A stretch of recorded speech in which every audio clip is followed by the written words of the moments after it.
Welcome to egelloC and our session tonight, our training session with Coach Art here.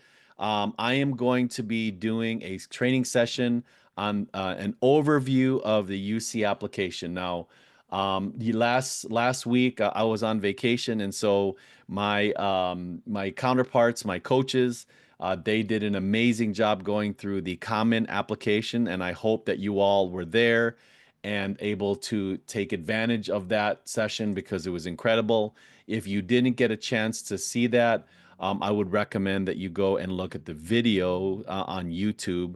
I know it's out there now, so that's great. But again, thank you for joining. I always appreciate everybody, taking the time to join us here. I'm going to go ahead and again get started really quickly. So I'm going to share my screen. But before I do that, if you can do me a favor, if you guys have been with me for a while, I love the reaction. So if you can hear me, if you could please give me a thumbs up so I could see those thumbs ups. Awesome. Great. Okay. Now, along the way, if you guys ever find useful information, I always love seeing, throw a heart up there or throw a thumbs up whenever you hear something, a nugget of information that is really interesting. Throw a nugget up there, a thumbs up or a heart or so, so that I can know. And I always take note of that, but also I know that you guys are there and you're listening and that you enjoy what you're listening to. So I'm going to go ahead and share my screen. And then again, if you can go ahead and make sure you share your screen. I'm sorry, you let me know if you can see my screen. That would be great. Okay, awesome. Thank you so much. Thank you so much. Okay, let's get started. Okay, so I'm sure many of you know again, it would be great if you could in the chat, if you could do me a favor in the chat, what kind of makeup you guys have on there. If you can tell me whether you're a parent or a student and that you and what graduation year. Okay. So we're going to talk about the UC application and here is our agenda. Going to go give a little bit of a brief starting. It's going to be a lot, so I'm going to have to go through this pretty fast. Thank you so much, students, parents, awesome. Of 2026 or so, this is relevant. We're going to talk about all the sections of the UC, about you, the campuses and majors, academic history, test scores, activities and awards, scholarships and programs, and personal insight. And then lastly, talk about any takeaways. Okay. So I'm going to go very, very fast here because there's a lot to go through.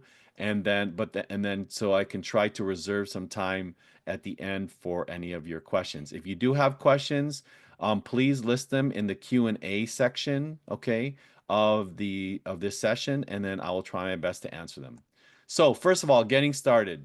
Just to let you know again, the application site link, if you go ahead and apply, you go to apply.universityofcalifornia.edu, you'll be able to go ahead and start up an account. But this is the one thing that I will warn you. Don't start filling out stuff necessarily, okay? Especially if you are one of our in our program.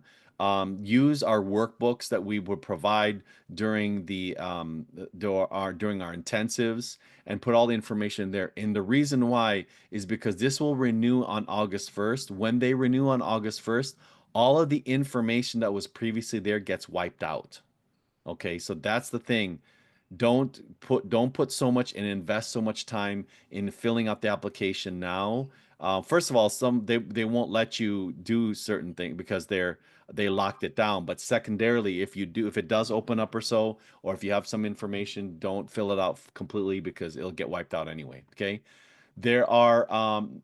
Remember, there's 9 campuses, 1 application. Okay. So if you are filling out the application itself, you only need to fill out 1 application and then you can choose the 9. Okay. So let's go into first section 1, which is about you. For the overview of about you, this is really an autobiography about who you are as a student. It really helps the readers understand the context of who you are and where you are from. And really, the students, a lot of students um, for those students that are on here, you may need to ask your parents or legal or guardians to help you fill it out because there are some aspects of the About You section that will require input from your parents or your legal guardians. Okay. So the first thing is, as fairly customary, they're going to ask your address. Where do you send? Make sure you have the correct address or so. They also ask your name and your name, legal, living name, and all of that. Okay. They're going to ask for your phone number, alternate phone number, and then authorization to share information. Okay. So if you check this, then what happens is they're going to start providing you with information. And I don't know what actually happened there. So they do have, of course, your name, so they'll ask for your formal name. Your formal name would be one that is part of the ones that you see on legal documents, and then they ask for your casual name or your live name, which is the more casual name that you'd use, okay, an alternate name, all right? Address, phone number, and then again, authorization to share information, okay? And this is the actual screens from the application itself. All right. So another thing that they're going to ask you about is your citizenship. And your citizenship, this portion right here is asking if you're in the United States, what it's going to ask you is to input your social security number, your DACA social security number, or your ITIN, which is again a business number, okay, or individual number. Now, if you are AB 540 eligible or you're an undocumented student, then you would choose no selection under the country, okay, the country option, all right? Also, they're going to ask you if you are enrolled as a member of an American Indian or Alaska Native tribe, okay? And they'll ask whether you are federally recognized tribe, a state recognized tribe, not in California, or a California non-federally recognized tribe. For those options, if you select those, then what happens here is that they will ask you for some information like your tribe name as well as some certification there, okay? Just to let you know, for those who do have that ethnicity, there is no separate application for the Native American Opportunity Plan. That plan allows you to get some consideration with respect to making it to the UCs. Okay, so that's part of the citizenship and residency section there. Now, you are also going to be filling out demographics, and I do want to stress that first of all, this section here, a lot of parents and a lot of students, they get very, very preoccupied about this because they say, "Oh my gosh, what are they going to use for?" They will only the demographics that they gather here is race, ethnicity, gender, sexual orientation, etc. This is only used for data purposes only. So when you go onto the UC sites and you see a bunch of stats that they have, this is where they pull them from, but they do not use this as part of the admissions process, okay, and evaluate you. So you remember that whenever you put information on the application, you are never penalized for the information. And what I mean by that is that it's never a negative situation that you will be looked bad upon or reduce, or it's a never penalized opportunity for you to not make it into the schools. Okay. Now, with respect to the information that's gathered within the demographics section, you have they'll ask whether specifically Hispanic or Latino, and then they'll also ask for racial backgrounds. So African American or Black, American Indian, Alaskan, Asian or Asian American, Pacific Islander, Southwest Asian, and North African, white Caucasian, and then they'll also ask for gender and sexual orientation.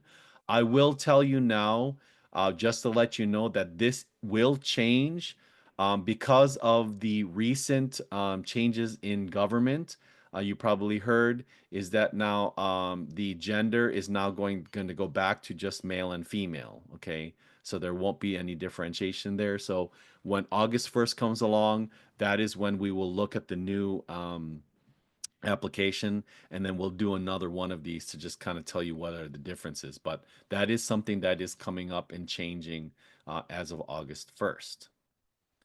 Now, language. Okay, so they will ask you in the About You section about language.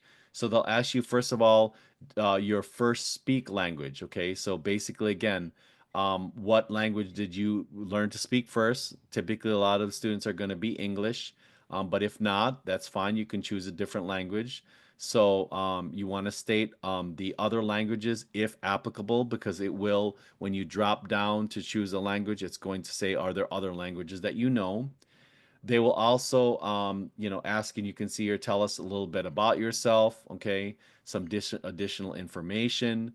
And the reason why they ask this additional information, it's really meant for the UCs to provide services and assistance if it's applicable. So, for example, um, you know, if you are, it says married in a civil union, if you have children, if you're part of the foster care system, if you were a current or former member of the military, or do you have a dependent that's a military? All of that is very relevant for assistance, like, for example, scholarships and financial aid and consideration. But again, remember, all of the demographics that are on here are not used specifically for the admissions part. It is more used towards if there are services and assistance that they can provide you, especially, let's say, if you've done military service or if you're part of the foster care system.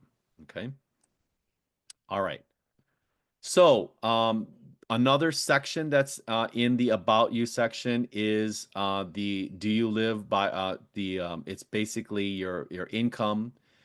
First of all, they'll ask, do you live by yourself? And the reason why they're going to do that is to see, again, if you live by yourself, are you the one that is actually funding that living, right? So they will ask, do you live by yourself? If you say no, then you can ask. And then this is where, for a lot of you students going into this income section, is to check with your parents, okay? This information specifically in this section is not used for financial aid. This is not the one that's used for financial aid. This is strictly for data tracking purposes, okay? But what this is used for is this is what's going to drive your application fee waiver.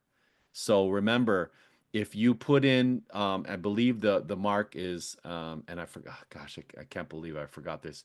It's either 50,000 or 60,000, something like that. So if you put in a particular income, it will automatically flag that, and then when you go to select your the applications you're going to file for the campuses, and then it will automatically come up with a pop-up that says, "Oh, you're eligible for the waiver." The waiver normally is that you get waived up to four application fees. Okay, so again, with an application fee of $80, it's fairly expensive, so you get waived up to four schools. Okay, so you'll be asked, "What is your total income earned in 2024?" That's including a spouse or income. So you put a total number there, and then how many people are supported by that income. Okay. So that's very, very important. Again, if you have any questions about that, please ping us. Let us know. Especially, we have the financial aid expert in Coach David. But remember, this particular section is not affecting financial aid. It's affecting just the application waiver. Okay.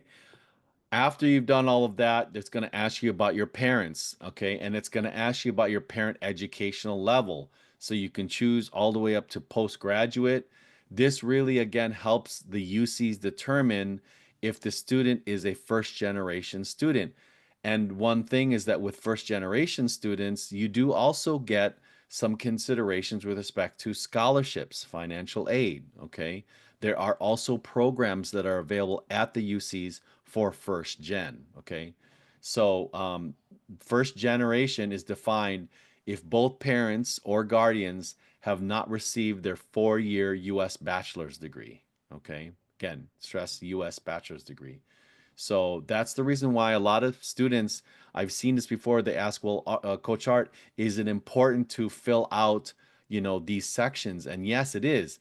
Again, because one, they're not going to be using, this is not included in the report that gets given, or that's given to the readers. But what it is, again, it's for them to do a particular, of course, demographic analysis and trending and report, but also to provide you with possible advantages with respect to services. Okay. All right. You will also be signing a statement of legal residence. Okay. And what that means is legal residence within the state of California. So some of the questions that you're looking that you are questions that you be considered is, would you like to be evaluated for California residency for tuition purposes? Because remember, again, if you are in state, the tuition is much less than if you are out of state. Okay. So this is going to help them determine your residency for tuition purposes. But remember, it does not impact your admission decision. Remember, these sections are not used for admission decision. Now, the questions that you'll be asked again, have you been physically present in California for at least 3 years? Okay, so that's the residency consideration.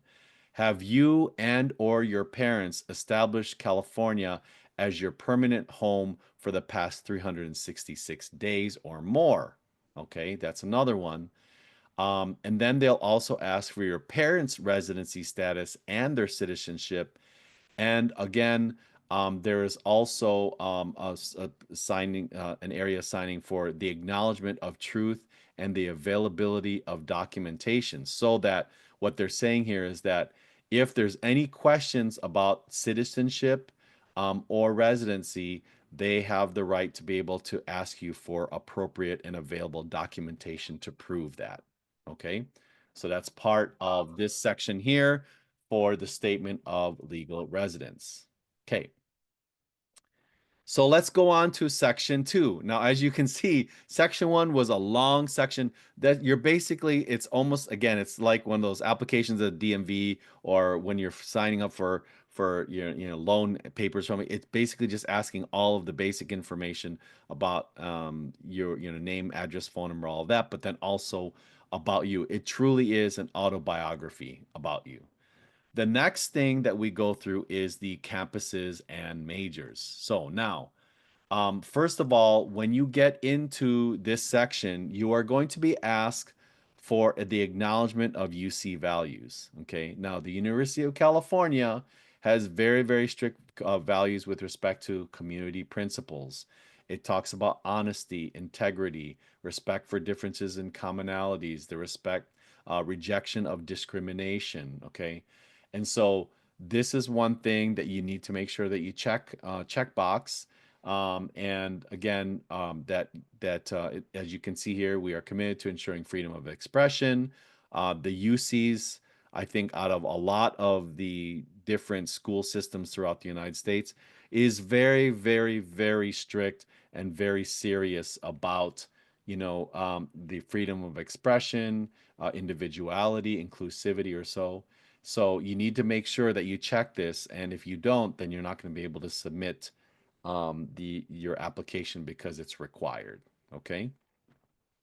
But I do hope that all of you will do that because it gets a good thing. Again, principles of community. Okay.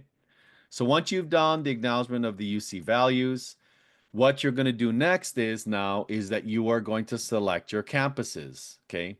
I will say one thing before I move forward here. It is important that when you're going through, okay, when you're going through your application, that you do it in sequence, okay, of the sequences that you see or of the sections that I'm showing you.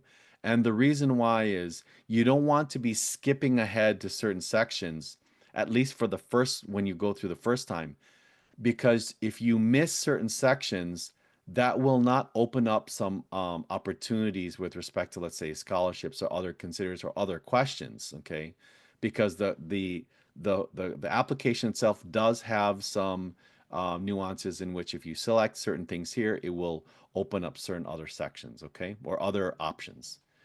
But for this campus here, you can see, as I mentioned, it's 9 campuses. There's 9 campuses, one application. The fees for selecting all the campuses, you can select all the campuses that you want. It's $80 per campus. It's $95 for those who are international students. Okay. So what happens is when you submit your application, the one application will be sent to each campus that you select, okay? Now, I do want to stress and let you know, because this is a question that always comes up. UC campuses do not collaborate with one another, nor do they, exchange admission decisions. They don't. Okay. Each student will receive a separate decision from each of the campuses they apply to, but they do not talk to one another and let's say, oh, wow, you have this kid. Okay, we'll trade you. Or, okay, if you don't do, if you're not going to take them, then we'll take them. That is not a conversational one. They don't have enough personnel and time to do that. Okay. Two, each of the schools have their own particular overlays and particular uh, criteria with the type of student they want to bring in. Okay, so they're not. So it's not like they can just exchange students. They're not going to discuss that with one another. They just don't have the time or the bandwidth to do that. Okay. So you all know the schools here again: Davis, Berkeley, Santa Cruz, Merced, Santa Barbara, LA, Riverside, Irvine, and San Diego. Okay. You will select these schools on the map here, and then what it will do, it will calculate the estimated cost for the actual fees totaling for all of the ones that you select. If you have a waiver, as you can see here, you've qualified for UC application fee waiver. So this is one where I had put in a low salary, and then what it does is they will pop up, and this is normally will pop up with a yellow type of highlighted area that says you have now qualified for a free campuses up to 4 of them. Okay. Everybody tracking so far? I just want to make sure. If you guys can give me some thumbs up, I'd really appreciate it. And hopefully this is not going too fast, but again, we're still at section 2, so I want to make sure I get through all of this. Now, picking of majors, okay? So one thing with picking of majors, what you're going to do is you're going to go to the next, once you've picked your campuses, then you're going to go to the major section and you're going to browse the majors by college or category of study, okay? So now majors may differ between campuses, okay? And what I mean by that is that, for example, one UC campus may call it, marine biology. Another may call it marine sciences. Okay, so you got to watch out for the naming of the majors. And so the best way to do this, if you have any questions, is to contact the UC, the campus itself, talk to somebody in admissions to make sure that you get the right majors. We can also help you with that too, because we actually know all of the majors as well. But it's important always, I always say, is to go directly to the source if it's something that you have, a little bit of questioning on, okay? Because there may be, and then also there may be majors that are unique specifically to a campus. So, for example, like I believe, for example, UC Santa Barbara, they're one of the only UCs that have zoology as a major. Okay, so you also want to take a look at that they're unique, that they may have a unique major. Um, there's also options to choose alternate majors. Most campuses have alternate majors. I will tell you that UCLA last year, they removed the alternate major. And most likely, some of the more higher and more prestigious UCs are probably going to follow in the same way, just because the reason for the alternate major is that if you don't make it into your primary, then they will reconsider you for your alternate. But because of the popularity of the UCs, majority of the UCs, normally they don't even get to the alternate major just because they filled up the primary major. Okay, so even though you may fill out the alternate major, it might not even be considered, but depending upon how many students have applied for that for your primary. Okay, there is the option to choose undeclared for freshman applicants. Okay, and some selected majors will also have requirements for supplemental material. So you have to look out for that. So when you choose, let's say, one of the majors here, okay, if you click majors, what it will do is it will come up with a box and it will state, Oh, you are required to provide, let's say, a supplemental application or audition or portfolio. So, for example, I had a student that went for UC Santa Cruz, and he was also he was going there for art. He had to turn in an art portfolio. And with that said, you want to make sure that you look at the important dates for those, because sometimes those dates are actually earlier than the acceptance, the submission date. So, for example, for art, he had to turn his in October, but the application was due in November. Okay, at the end of, actually, December 2nd was the last one. Okay, so it's really important to complete these, because if you don't complete the supplemental information that they're asking for, your submission may be rejected. Okay. All right. So you've gone through the majors. Again, I won't go through all of the majors or so. There's such a vast amount of them. If you are looking to look for all the majors, let us know by in Discord, and we do have a listing of those. Okay. All right. So that was the campus and majors. Now, section 3 is academic history. Okay, so this is the one where, first of all, here's a couple of things. Here's a couple of considerations. Students, do not submit a transcript when you're submitting your application, okay? So don't be, don't try to look to see where you're going to upload a transcript, because you are not. What it is called is your self-reporting, okay? So what you're going to do is you're going to input all of the A through G coursework, okay? Just the A through G coursework, and you're going to self-report that for high school and for college courses. All right. Now, what I do recommend is that you get an unofficial transcript, so that you can ensure that you enter the information into the section exactly how it appears in your transcript, because that is what the readers and them going to check. They're literally going to check to make sure when you are admitted, they make they will check to see, literally one for one, that you have exactly what appears on your transcript. So it is extremely important to have a unofficial transcript. You can get that from your counselor, so that you can go ahead and make sure that you get it, so that you can have that for your schooling, okay, for your listings. Another thing on your transcript that's important on there, is your California SSID, okay? And if you're a California high school student, you've picked a high school, the SSID is important because it allows you to do a couple of things, and I'll show you that when we get to the courses selection, okay? But with respect to the courses, you can see here is, first of all, there is seventh and eighth grade consideration. So you will normally list any math or English courses that you have taken in seventh or eighth grade that is a high school level math course or English course. Okay. I can't stress that enough. Not the seventh or eighth grade level, but it is the high school level math. Okay. Some of the middle schoolers, if you've taken it at that time, you may be in advanced coursework. Okay. So you want to declare, if and also you want to declare if you took any sixth to eighth grade courses outside of the United States. Okay.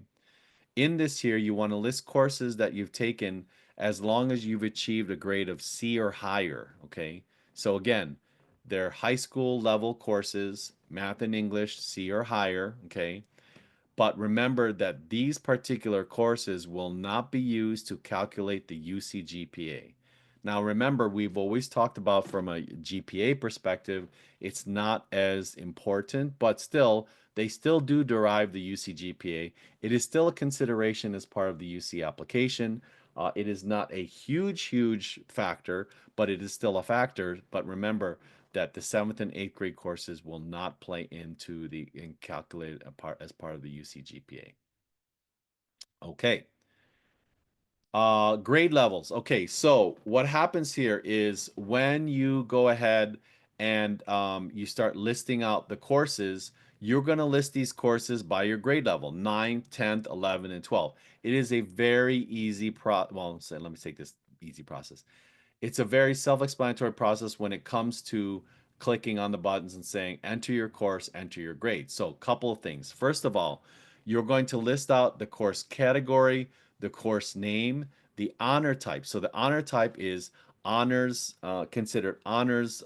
It's an honors level course at the high school. It's either an IB or an AP course, or it's considered honors within the eyes of the UC, because the UCs, they have particular courses that are considered honors courses in the eyes of the UCs. Okay, so be very careful with that when you're listing this, because what happens is you may have an honors course in high school, but it's not considered honors at the UC. Okay. It's important again to enter, and I can't stress this enough, exactly what is shown in your transcript. You need to select the grade level and the academic year that that you've taken that course. Plus or minus grades are not accepted. So it doesn't matter whether you have an A minus or an A plus. You're just going to put either A, B, C, D, E, or F, or whatever the grading system that you chose, whether it's 0 to 100 or passing and failing, or whatever type that you've selected. Okay. Now, there is an option within the UC application for you to be able to import your coursework and your grades. If you had inputted in the beginning of the About You section your CASSID, your California student ID, okay, then what happens here is that they will give you an option, because they'll know based on your SSID in your high school, they'll know the type of courses. You can see here, again, I'm in San Diego, and Westview High School is a high school next to us. So again, that's something that they can literally import, and that will make it much easier for you, because again, it's from the database that they have, so you don't have to worry about necessarily being exact, because it has the exact pieces, the names from your transcript. Okay. California students will can find their courses in their drop down, because majority, if they're A through G, they follow the A through G formula, or the format. But non-California students, you will have to enter your courses manually, because of course the UCs don't have all of the courses from across the country. Also, this is another thing, because students always say, and I don't know where this came from, where people say, oh, well, they don't consider courses that you haven't taken. No, that's not right. They do. So senior year courses, they also need to be inputted, and they need to be listed as either in progress or planned. So you are still going to, and that's very, very important, because the schools want to see that you are still continuing on with the coursework and the rigor as you did in your junior year or your sophomore year and freshman year. Okay. And so it's very, very important that you are listing your courses that you're taking or you're going to take. Now, here's a caveat. Here's one thing that I need to let you know. Make sure that if you put it in your application, that you take it. What I mean by that is that you actually follow through on that, because if you don't, that can be a point of contention in which the UCs could remove and take away your acceptance if you say you were going to take a course and you didn't. Because remember, they're judging you, and they are evaluating you what is based on whatever is listed in the application, and that's it. Okay. So if you say you're going to take, let's say, AP Physics C, you better be taking AP Physics C. Okay. All right. Another thing is that there are two other sections. It's called colleges attended. So colleges attended while you're in high school. Okay. So colleges attended while you're in high school. So remember, you can when you go to a community college, you're going to list out any schools where you can derive a college transcript. Okay. Now, if that's college transcript, whether you are taking physically that class either online or at the college or in high school, in your high school building, but it still derives a college transcript. Those are the colleges you attend, and you want to select colleges from that list. Okay, from the list that drops down here. Hopefully they have it there. Okay, now once you select the colleges attended, then you're going to list out the college courses taken in high school. So meaning these are courses that you took during high school, and the college courses it's either if you've taken them at the college or in high school, You want to select the courses from the drop down, or you self-enter the courses if you can't find it. There are times when you can't find it. Now, most likely, again, we've always said it's very important to take the courses from A through G, the I get C requirements. If you do that, then it will pretty much assure you that those courses will be listed as part of the drop downs for in the academic history section. Make sure to report courses you are currently taking or plan to take in your senior year, as I mentioned. All right. Another thing is there are two additional information sections within the UC application. This is the first one. This is the academic additional comments section. Remember, some people get very confused about this because it only is 550 characters, not 550 words. There's a huge difference, okay? This is the place, and this is very, very important.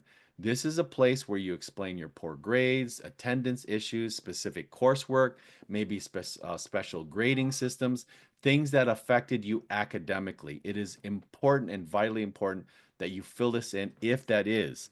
If there's nothing that affected you, don't fill it in, okay? You don't need to. That's the last thing that you want to do is to have your the reader read something because remember they're going through so many applications. They don't want to read superfluous stuff, meaning stuff that is not necessary for them to read. Okay, so make sure again that you put in any additional information that truly affected your academic career there at your high school. Okay. All right. Let's go on to section 4, your test scores. Okay. So now you've gone through all the about you, you've gone through picking your campuses and majors, you're going through, your academic section, which is the biggest part. Oh, sorry, one last thing.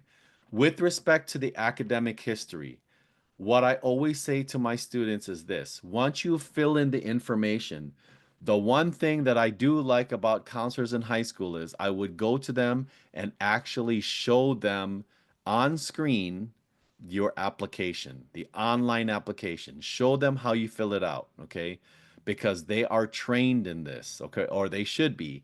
And so you want to make sure that you input the correct courses because remember, it's only A through G. Put in the correct courses and that you entered them correctly. Let your counselor look at that because they're experts at the coursework. Okay. So test scores. First of all, there's different categories. Okay. The categories are AP exams, IB exams, English language proficiency tests, and international exams. So AP, which is again the advanced placement, IB, which is international baccalaureate, and then you have your English language proficiencies and internationals. Okay. Most of these exams are optional except for the English language proficiency.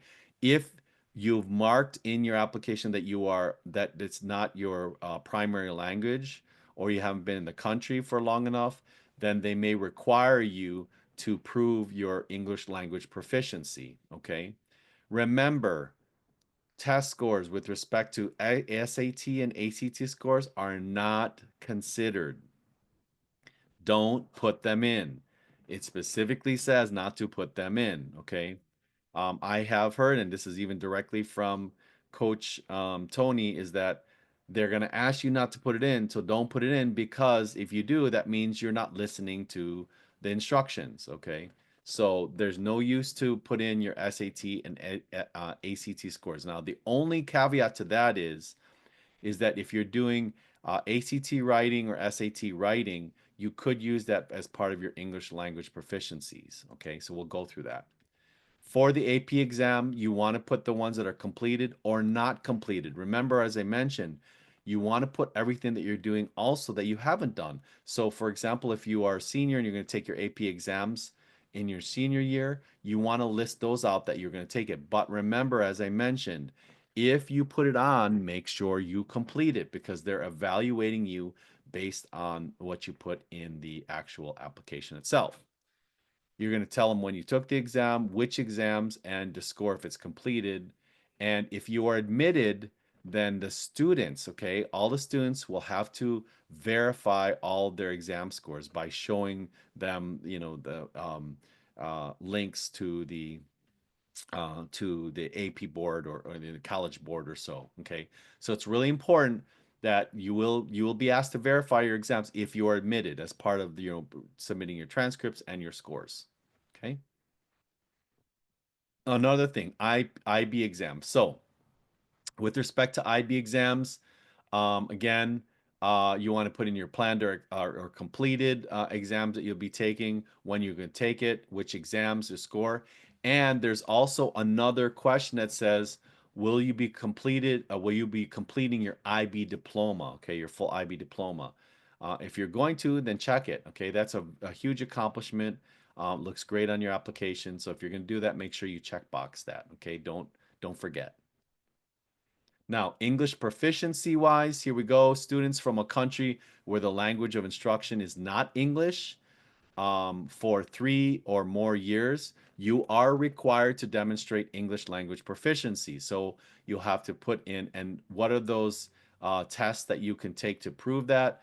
Is the TOEFL, the IELTS, the DET, okay, that's which is the DACA, or as I mentioned, either the ACT English Language Arts or the SAT Writing and Language are all acceptable means for you to prove that you have English language proficiency. Okay, so you can put in when the exam was taken, the scores, and if you're going to be retaking the exams if you didn't pass.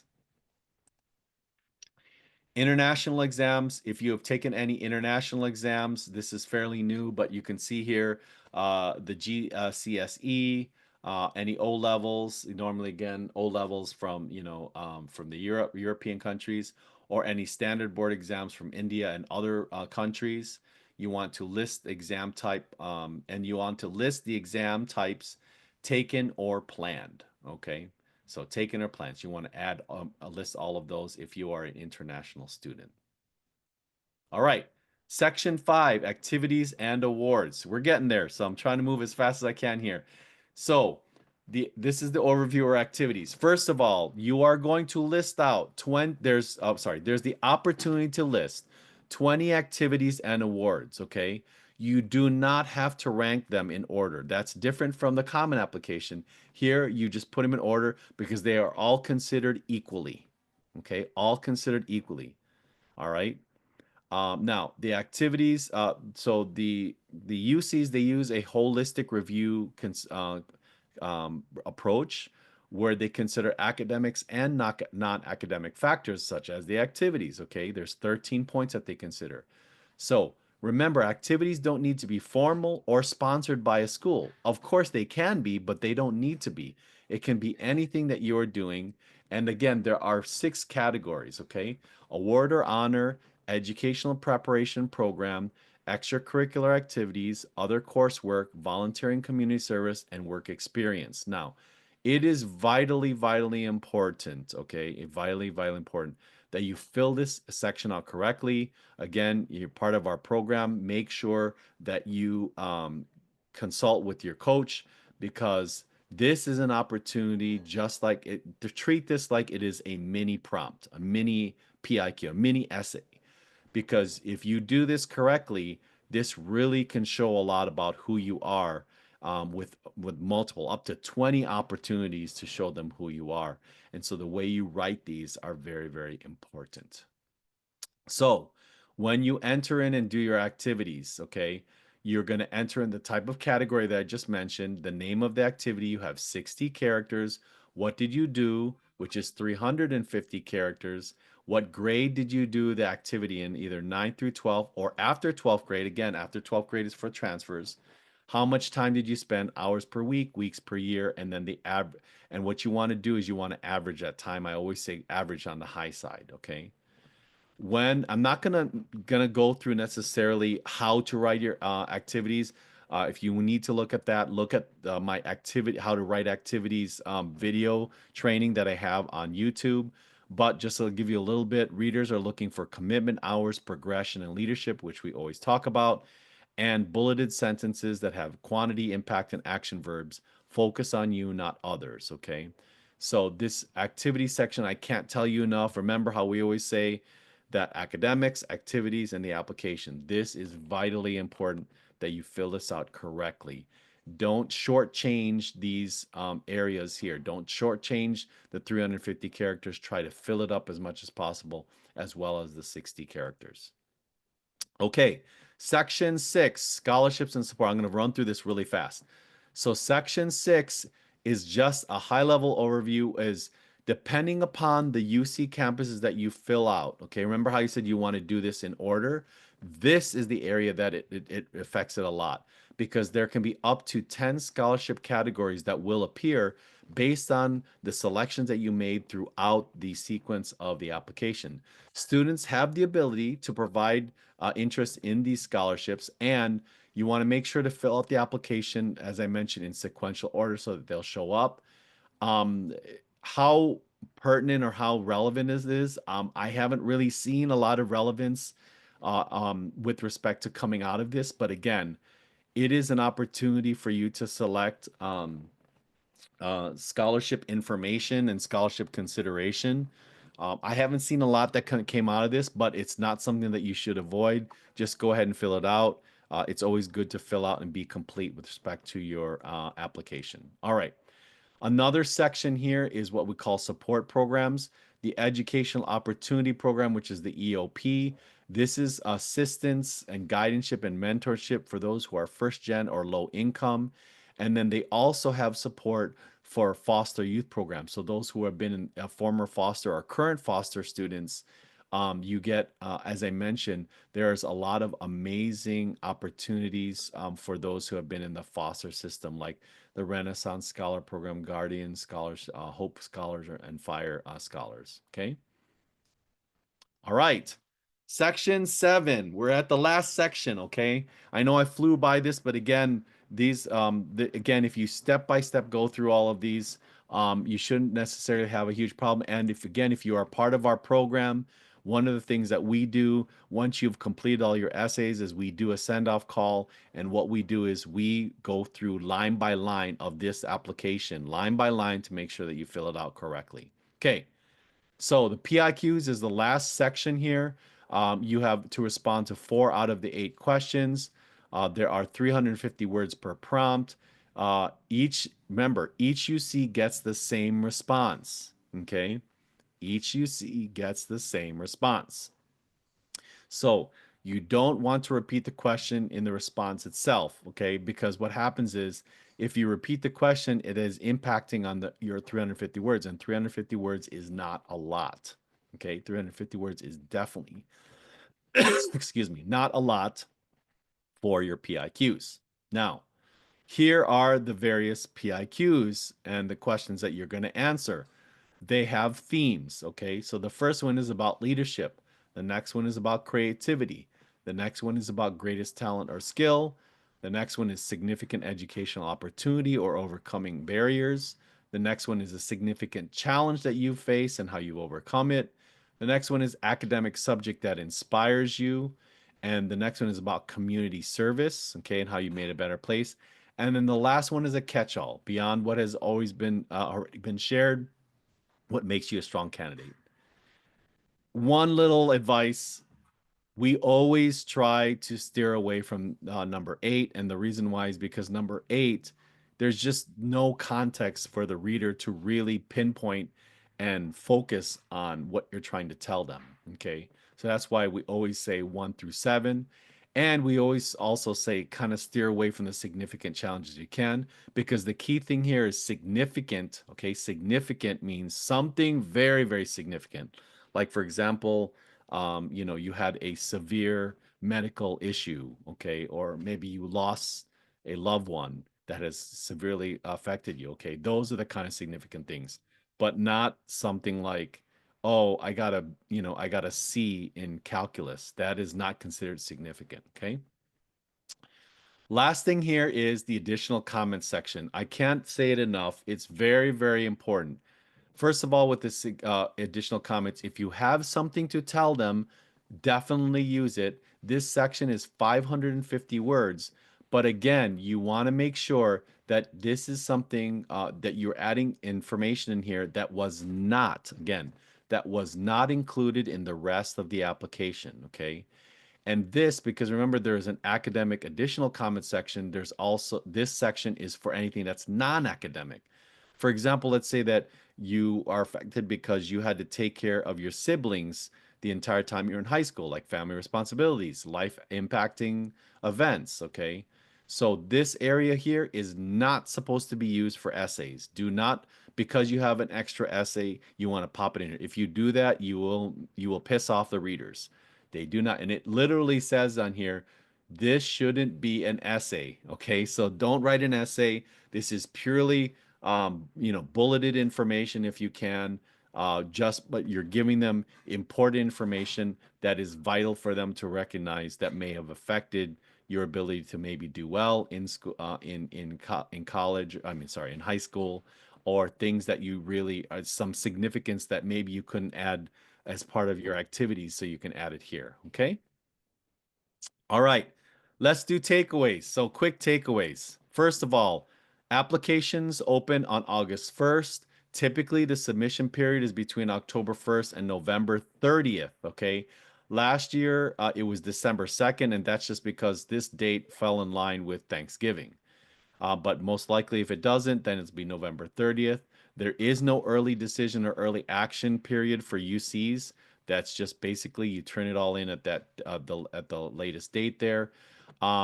Make sure to get an informal transcript, as I mentioned, from your counselor when you're filling out your course sections. Make sure you input only the A through G courses through 9 and 11, including 12th grade planned courses. Try to fill up your 20 activities if you can. That's very, very important. Just because you want to give as much information about yourself as possible. But again, don't just put fluff in there, significant things. But if you can fill it up, do it. As I mentioned, don't use PIQ number 8 if you can. PIQ number 8 is just, it's too much of a catch-all.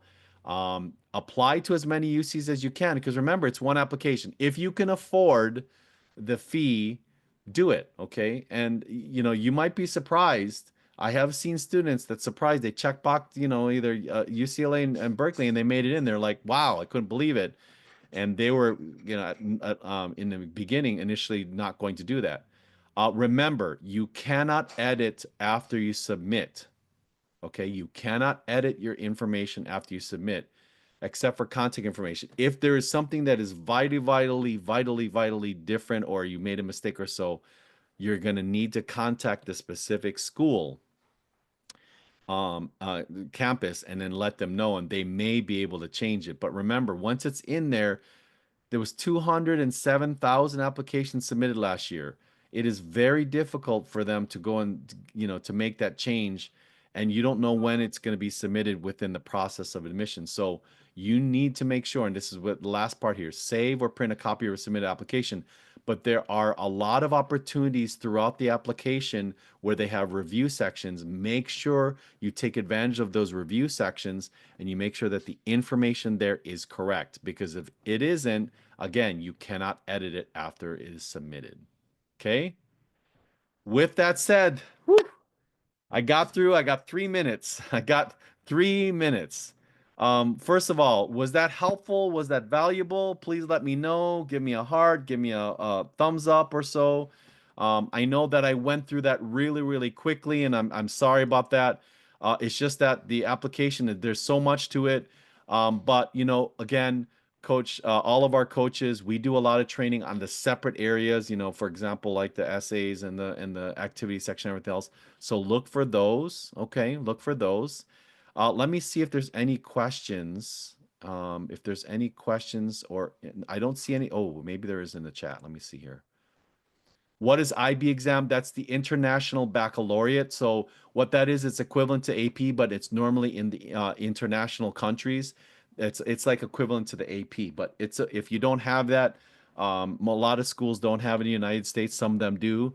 It's called International Baccalaureate, so it's IB. Okay, so that's a good question. And let me look and see if there's any other ones here. Ooh, looks like there may be some questions. Okay. For applications, if income really low but assets high, still get UC waiver? Yes. Still do it. Just put it in, okay, if your income is low.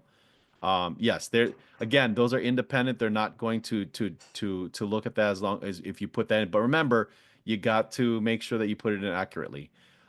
This says both parents. I thought if one parent has a 4-year degree, you are not first gen. Well, that's what I meant. So sorry, I apologize with the if either one of your parents, okay, but if either one of your parents um, if one of your parents has a 4-year degree, then you're not a first gen. That's absolutely correct. Sorry about that.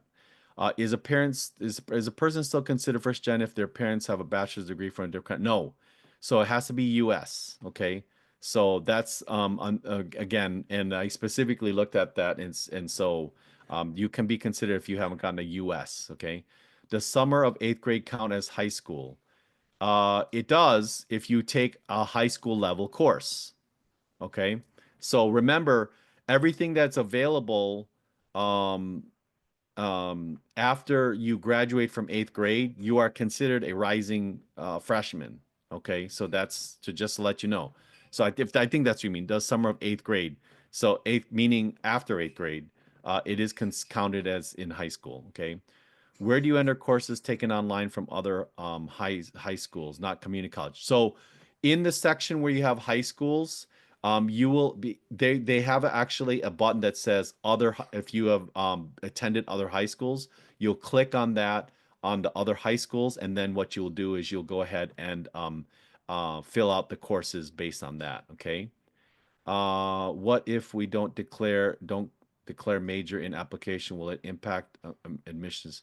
You so again, you have to pick a major, but that major can be undecided. Okay, and undecided, it is an impacted major. Okay, it is considered a major, but it's an undecided major, and you can be affected by that just because it's impacted. Meaning, there's a lot of students that go for it.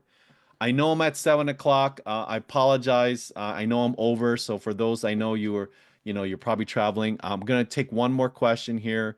Can we get demographic on majors for new students? Can we get demographics on majors for new students? Um, if you're asking about can you get what the majors are that definitely on the UC site, on the University of California site, they have amazing reporting where you can actually filter by the demographics that have been provided for students, so you can take a look at that. They normally would put those out. Okay. All right. So I'm so sorry. I know I have to go because again, we're over time. Thank you so much. If you have any more questions, please submit them to us in Discord, because then we can answer those. I really, really appreciate your time. Again, as I always said, you guys can choose to be with other your loved ones and your friends, or do something else, but you choose your time to be with me, and I greatly, greatly appreciate that. Thank you so much for joining me tonight, and I look forward to seeing you guys in my next training video. Okay, thanks a lot. Have a wonderful day and a wonderful evening. Bye bye.